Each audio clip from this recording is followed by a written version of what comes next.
Oh, what? Wait a minute. Hold on, what's going on? What? Oh.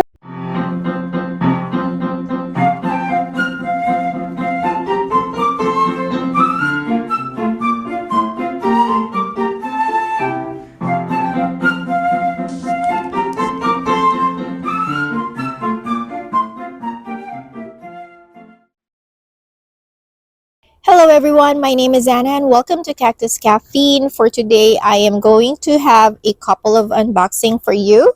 First of all, this is the coffee that I am drinking today. It is good. I love it. And then, as I said, I have two unboxings for you guys today. We are going to be having an aloe unboxing.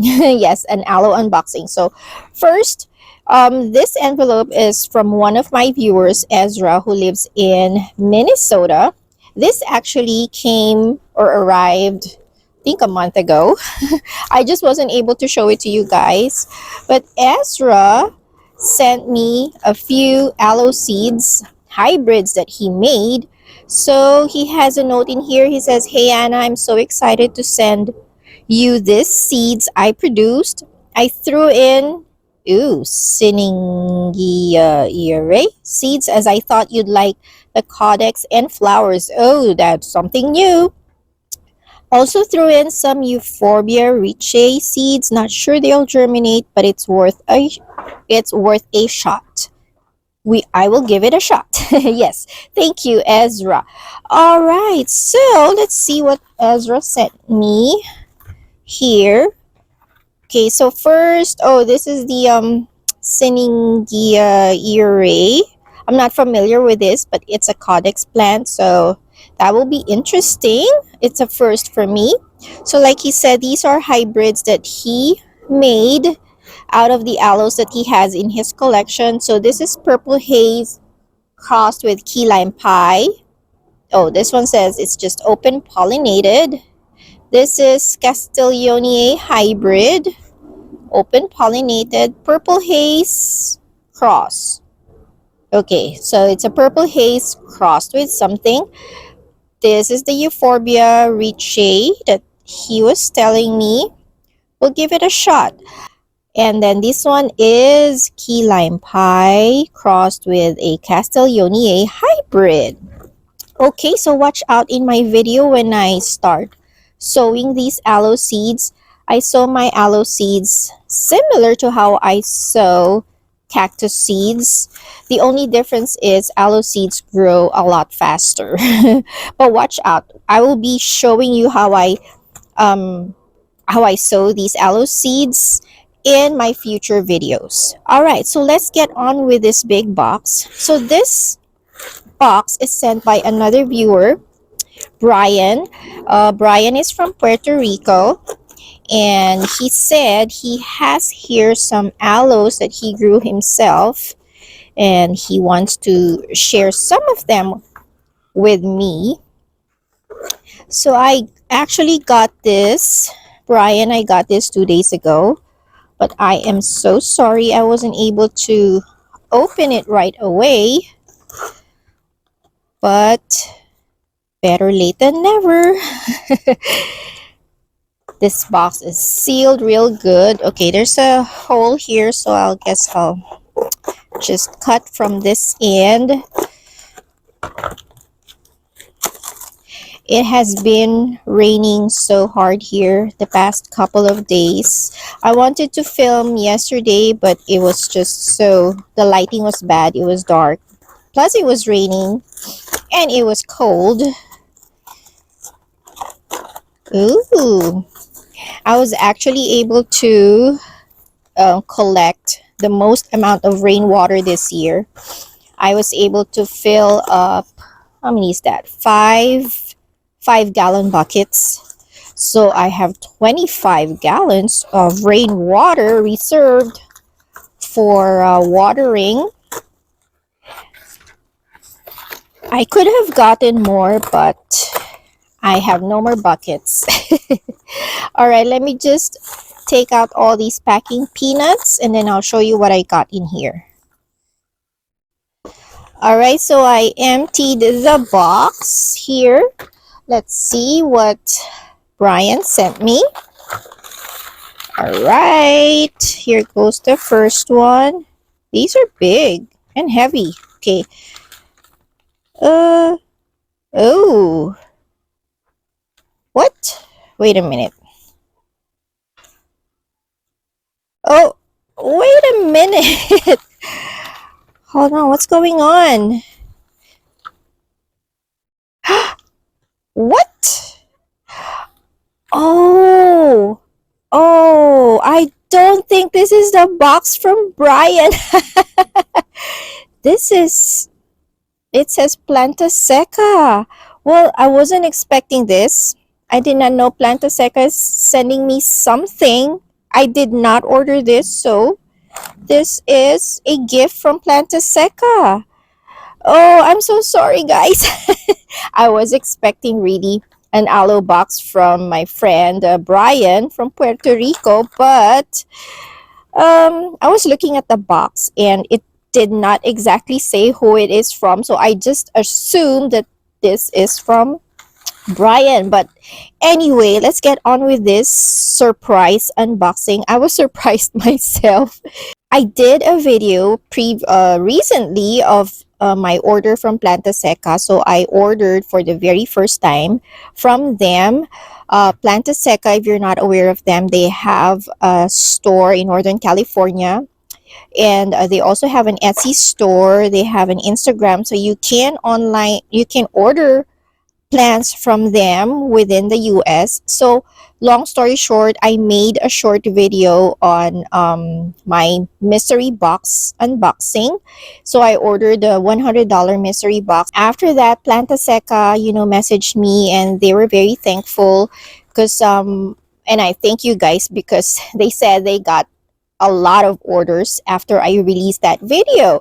And so here it is now.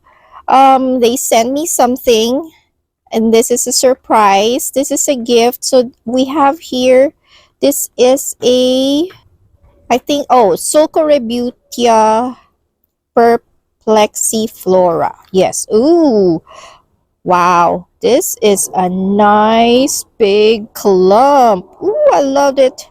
Are those flower buds that I see?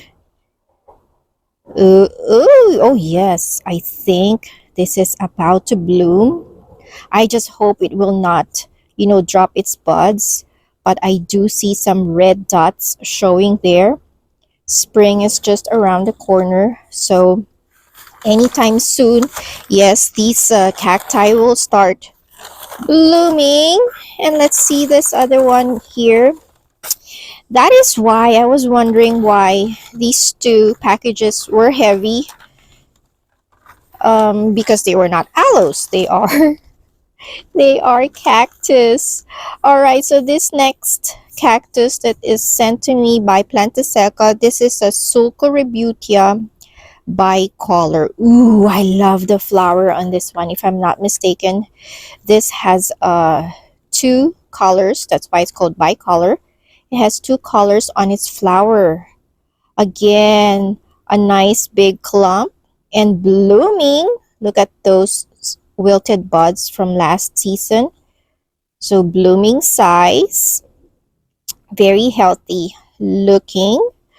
Look at the tap roots. Wow, thank you so much, Planta Seca. I was not expecting this. So they sent me two cacti here, two Sulcorebutia. Wow, very nice. I'm excited to pot this up and hopefully it will flower this springtime. All right, we're going to continue with potting up these cacti. A lot of you have been requesting for me to show how I pot up my newly acquired cactus. So here goes. So I was looking at the soil. I see that they have a very sandy, very gritty soil. A lot of pumice in it. So I will just try to knock off as much soil as I can It's not that their soil is bad, but I just want to introduce, fresh soil into this. I will not go completely bare root. Usually when I buy some cactus that are planted in peat moss, it will be hard to just do it like this. I usually have to wash that off to break the soil because peat moss gets very compacted in time, and when it's dry, it's so hard to like take them off from the roots. So usually with peat moss, I do have to resort to like hosing it with water. But for this, since they used a very gritty, very loose soil, see, the soil will come off very easily with the slight rubbing. I just want to have like spaces in there for my new soil to be able to penetrate into the root ball. Okay, so when you are repotting, check the roots as well. Make sure there is no bugs. The roots feel firm, so that means they're good. Oops! Oh, I knocked down one of the offsets and it is rooted. All right, this is good enough. So I'll be potting this up in, let's see, does it fit in here? Let's see which one is bigger because I have two sizes of pots with me. Okay, so this is the bigger clump. I have this and I also have this bowl. However, I only have one of this left. So ideally, I would plant this in a bowl like this. But since I only have one, I'm just choosing which one is bigger. So this is the bigger clump. I want to show you guys the soil that I used before I wet it a little bit. This is about 50% organic and 50% inorganic. I start with actually a potting soil to which I add pumice, sand as my inorganic material. Now I used to, sometimes I would do 60-40, 60% organic and 40% inorganic. But this time, since I am using pumice and not perlite and not lava rocks either, so if I'm using pumice, I would go 50-50 because pumice actually holds water. I prefer, in my climate, I prefer pumice over volcanic rocks or scoria because scoria, they dry out faster than pumice. And in my climate, since we have a very dry air here in the desert, I want my medium to hold water a little longer. Okay, so I found out that pumice actually holds water and it retains water longer than a perlite or volcanic rocks or scoria. So if I am using just pumice, and in this case I am just pumice as my inorganic material aside from the sand, I would do 50-50. But if I am using scoria or perlite, I stop using perlite. I hate perlite, guys, because of the dust that it creates. Anyway, that's for a different video. So I stopped using perlite and I only use now pumice when I can find it. If not, I would use scoria as my second option. But since I have pumice, I got pumice in here. So I'm using 50% organic and 50% inorganic in this mixture.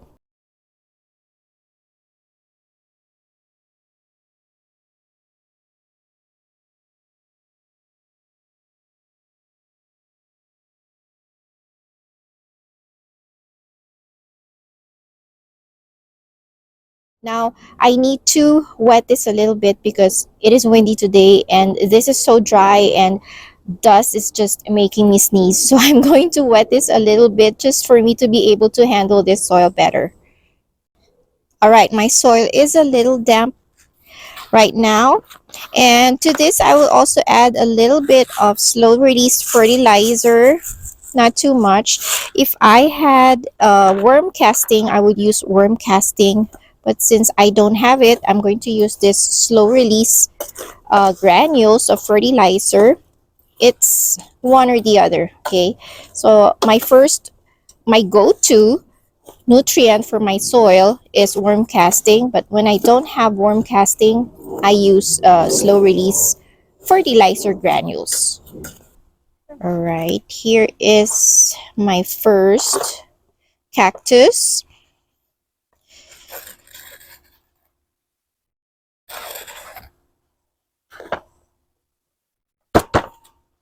Okay, I'll tap, tap, tap, make sure I don't have big air pockets. Oop, I almost forgot this one. The one that fell off. I'm going to put it in here. Here you go. And then we'll just press this down a little bit because cactus soil is very loose. If you don't press it down like this, when you water, the soil will just go down and you will find yourself needing to be adding more soil, and that would be hard to do if you already have a top dressing on it. So try to pack your soil, okay, before you put your top dressing on it. Okay, so here's the first cactus. Let's pot the next one before you put top dressing on both of them. So I did not take out all the soil. When I buy cactus and I see that it's planted in good soil, like with lots of pumice, I don't usually take out all the soil. I just shake off as much as I can. But if I purchase a cactus that is planted in like pure peat moss, oh, definitely that I wash it off. I take out as much soil as I can and totally change the soil because I don't like peat moss. Peat moss, I think, is just good for like the first 2 years that you use them in a pot, but after that they will get so compacted and it will be so hard to water it because it tends to be hydrophobic when it goes really dry. And here in the desert, especially during summertime, my soil really goes bone dry.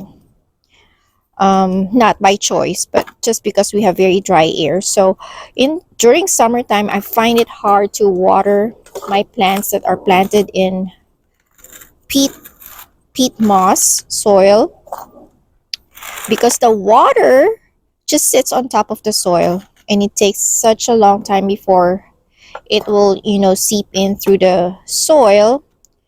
If you have peat If you have plants planted in peat soil, usually the best way for you to water it is bottom watering and let it sit in water and wait for the water to seep in the soil.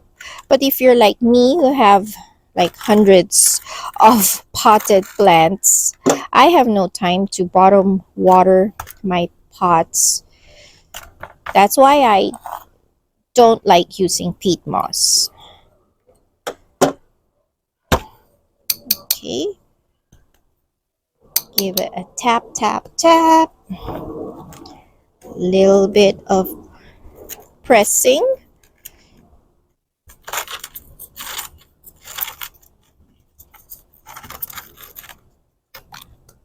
Ooh, it's looking beautiful. Okay, I have enough space for my top dressing. Now for my top dressing, what I use is sifted decomposed granite.